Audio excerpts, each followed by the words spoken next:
This is Patitos Gang. Today we'll be looking at a subject that has been spiraling. It's been going on both home and abroad in terms of our democracy. Democracy defined as the rule of one man, one vote, and rule of majority in an election, where we all gather and decide who will either represent us or govern us for a specific period of time. But of late, from the last elections, disputes have gone to the tribunal, on to the appellate courts, and to the Supreme Court. And judicial pronouncements have been made where INEC on one hand has declared plus minus a particular candidate who feels aggrieved, approaches first the tribunal, perhaps not satisfied at the tribunal, depending on what the tribunal comes out with. They or the other party now goes to the Court of Appeal. And oftentimes, as we have seen, not stopping there, getting straight to the Supreme Court. Landmark pronouncements have been made of late that have set a lot of people arguing. How do we, for instance, explain situations where the Supreme Court ruled in the Zamfara case, where people who have conducted, according to them, from their parties, all the necessary things that should be done, and with one stroke of the pen, the Supreme Court overruled and asked that people who were really not even expecting, so to speak, to be declared were declared. And lately, we have the Imo State case between Ihedioha and Hope Uzodinma. And in the Bayelsa case, again, when seemingly the person that was declared and was already preparing and doing a dress rehearsal on the eve of election was declared as null and void. So the judiciary has virtually come to make these pronouncements to determine who will rule us.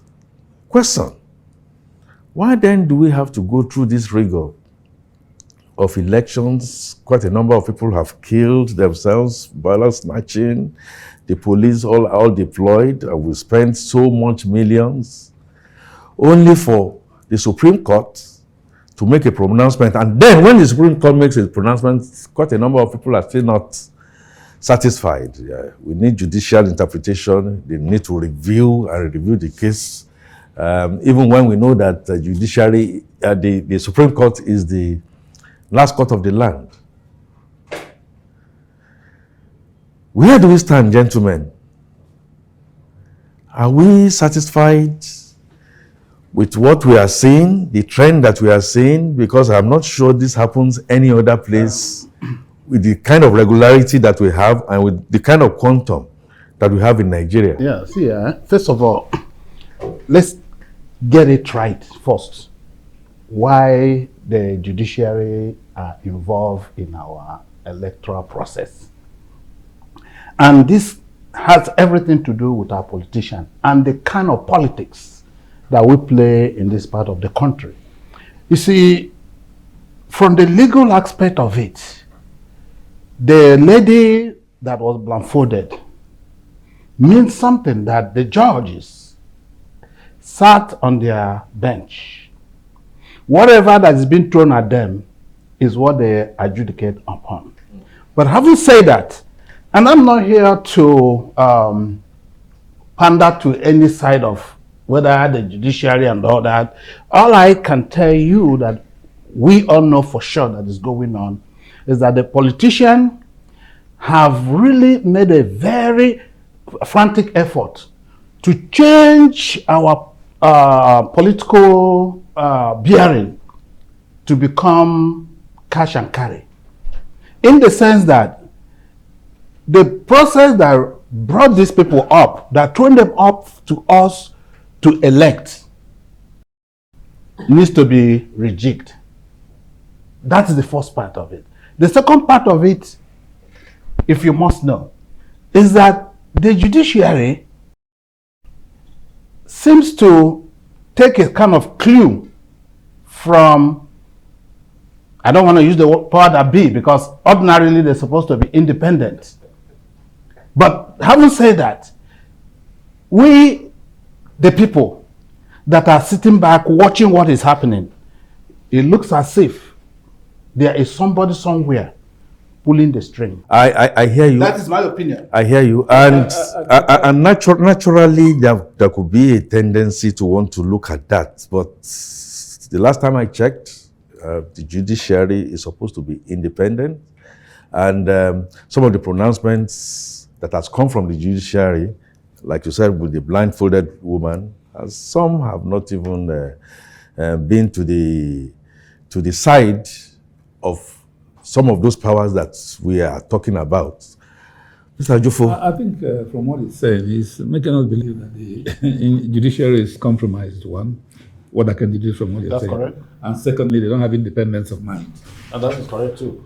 To a large extent, I might agree with you, but then that's not what it's supposed to be. There has been lack of consistency in the pronouncements of the apex court.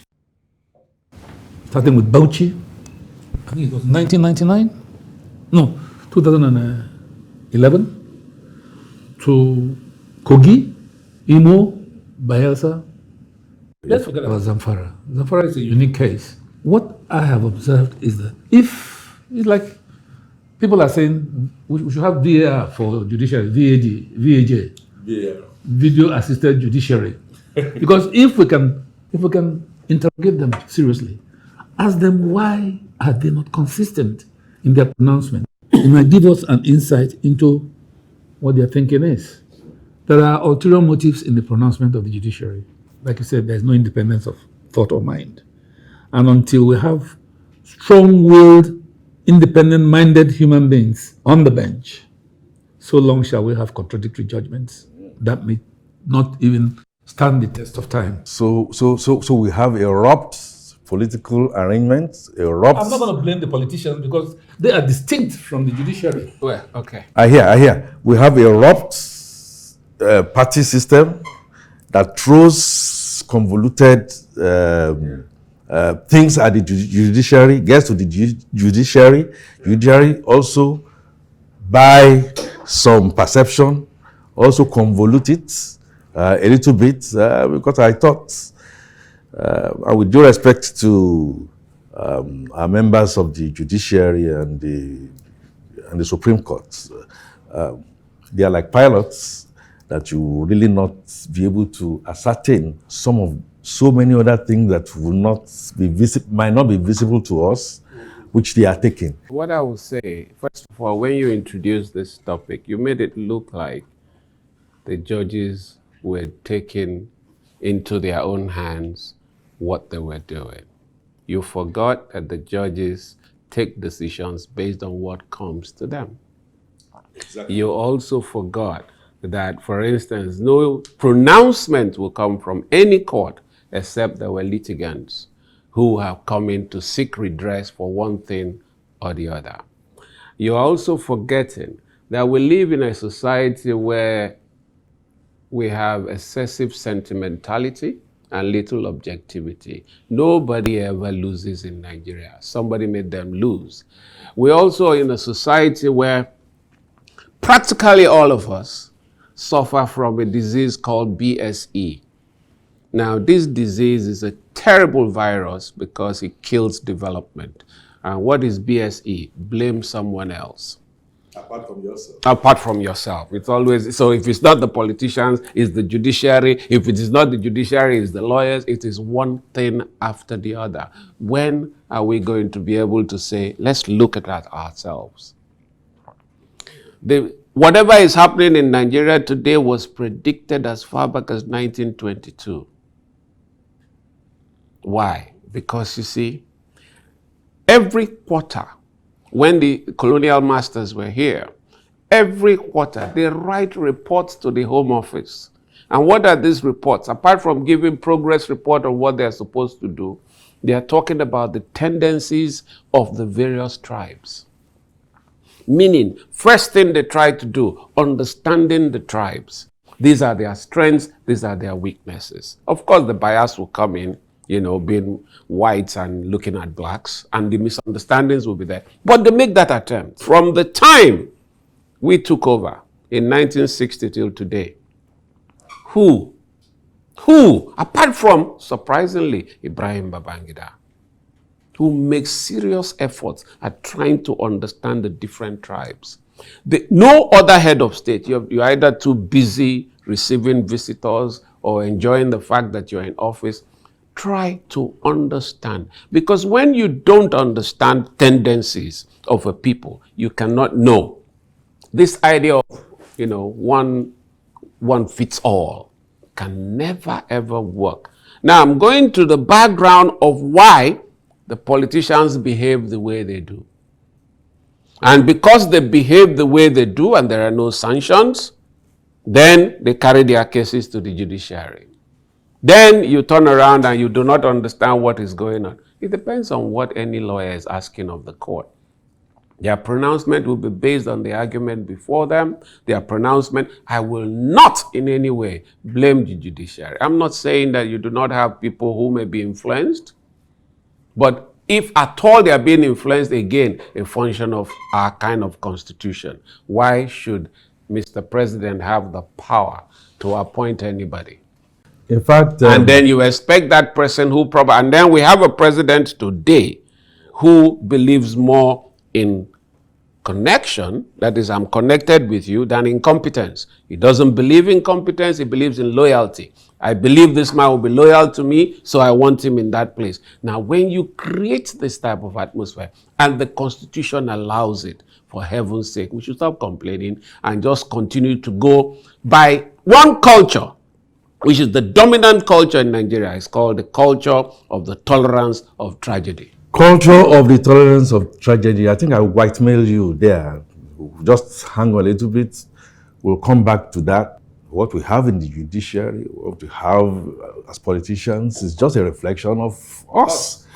And when we now then turn back and look for faults in every other person with one finger pointed, forgetting that four are seriously pointed against us. Let's go out to hear what the Hoipoloi have to say on this subject, and we shall be back. When the government is saying that way, it will be reduced. We don't want people that are just striving to get there. The judicial system in Nigeria sort of we see some anomalies in the system because there's a lot of corruption going on presently. You see cases that should be judged, quickly. It's been adjourned, and our judiciary have lost that very integrity that they used to have, after the colonial era. So these days, people don't have faith in the judiciary because we are meant to know that they are the last hope of the common man, but they seem to have lost that integrity, that judicial integrity that they used to have. So the people don't have that confidence in them anymore.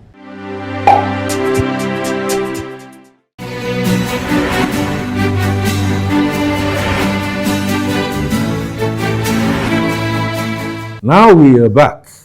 I haven't listened to people out in the streets. What I like us to now have a look at is that it's more of an attitude thing. And the fact that we all swore that we go to the court of justice, not with any bias per se, but that whatever pronouncement comes out of these courts, we politely politely accepts, perhaps in good faith. It may not swing to our bias, but at the end of the day, because without those courts there, we are going to have a state of anarchy. I want us to now try and bring it home. We've had judges right from even before Babangida that would say their hands are tied. How should we, as people, now help our judiciary? How should we see members of the bar and bench who represent us and who give these pronouncements to respect them and not necessarily go out to disparage them, and try to rubbish what comes out of the judiciary? What kind of attitude should we really be having? Okay, there's something that unites us, which is the Constitution. And we cannot talk outside the Constitution. You see, if we have to learn, we must learn good. We are modeling our democracy with United States. Having said all that, you come to think or realize that there is nowhere beside the Al Gore and George Bush election that went to all the way to Supreme Court. And the reason for that is that the people have confidence in the process. And their judiciary is independent. The way they come in is completely different from what we are seeing here today. But we cannot divorce our judiciary to the people that are here in Nigeria. Nothing is working. And because nothing is working, that is why anytime judiciary makes a pronouncement, like Oscar rightly said, we are suspicious of that. He made mention of something, which is that we have a president in Nigeria today who does not, he said it, that he doesn't care about the rule of law. That as a matter of fact, that the national security is more important than the rule of law. So when you hear such thing coming from such quarter, who then would heal the land? I am strongly, very strongly of the opinion that from the political party levels, the kind of internal democracies that should exist within the political parties will go a long way to help. And the kind of competence that, lawyers bring to the court, the way they argue their case, helps the court, because at the end of the day, if all these things are not properly done, we end up throwing stones at the court. I want to disagree with my brother here, Oscar. Say that we should not blame the judiciary. I will blame the judiciary 100%. You say he knows. You said so. Yes, I will not blame them. Well, wait a minute. I keep talking about consistency. You understand? In the case of Osun State, they use the word technicality to come to a verdict that the judge who wrote the judgment was not present. A decision was raised. A delegate was knocked off. There was no hue and cry. So that is the suspicion that he's talking about. Wait, my brother. The technicality matter you and I may not question because it's part of technicalities is part of law. I want you to know that. Yes, I agree. Technicalities are part of law. Then we'll go to Kogi State, where a deputy was denied the opportunity of riding on the provision of joint ticket between him and his deceased principal. In Bayelsa, somebody was disqualified based on the fact that a running mate fell foul of the law.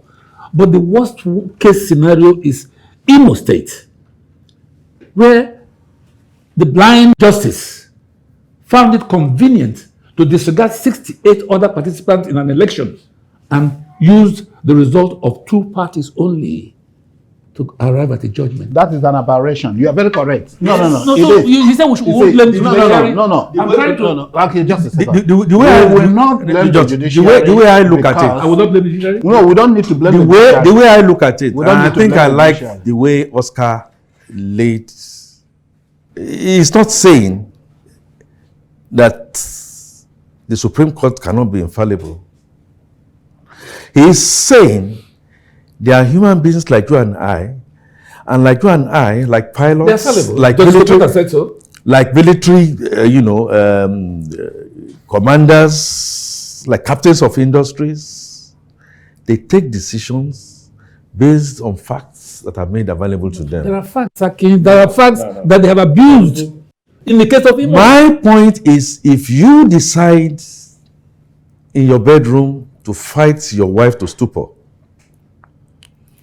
and the two of you now come with one evidence or the other, whoever is able to bring some, it might even be the woman that has really knocked you silly, but comes to the open and comes to equity.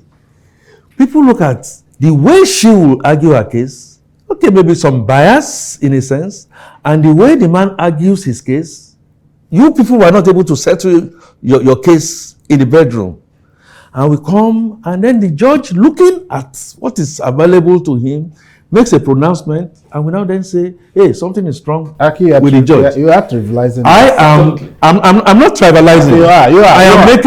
I'm making And please, just give me a second. I want to tell you. You know the technical thing. I am with Oscar. Yes.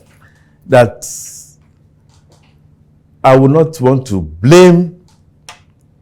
You may have your bias. You may do whatever it is. I'm not saying they're not human beings. Good. I will not want to blame members of the Supreme Court for the justice, for the kind of pronouncements that come from them. 2014, Oscar, just a there second. was a confab. No, because you're getting angry. No, I'm not- 2014, there was a confab.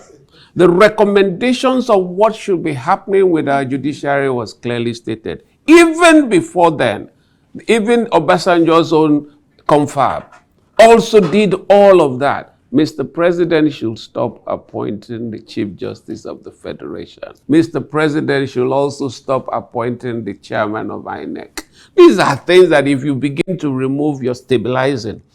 You're creating the structures that could bring about checks and balances. You don't have such structures. To single out the judiciary, that will hurt me. It is not correct. The same judiciary you're talking about, an application went to them. In the case of Imo, this is the first time. An application went to them to say, please, we want you to look at what you have done again. And what did they do? They accepted it. And they are going to listen to the arguments. And at the end of the day, they will now, and are conscious, again, they are watching what we're doing, they are now conscious of one thing. Not only will justice be done, it must be seen to be done and understood by the common man on the street. Let us remember, before we were all born, there was this saying, power corrupts. Absolutely. And absolute power corrupts absolutely. There is too much power in Abuja. There is too much power in the presidency. Cut it down drastically and everything else will fit in. Constitutional amendments. Mr. Amen. Jufo, No, throw it out. your last words. I've been an advocate of what Oscar is saying for the past 20 years. Correct. When you make the presidency uninteresting to politicians, nobody will want to go there. That's true. So people, attitude, and the fact that we need some restructure of mind and restructure of polity to get us to the next level. The conversation will continue. Please look at the social media handles on your screen. We shall be back next week.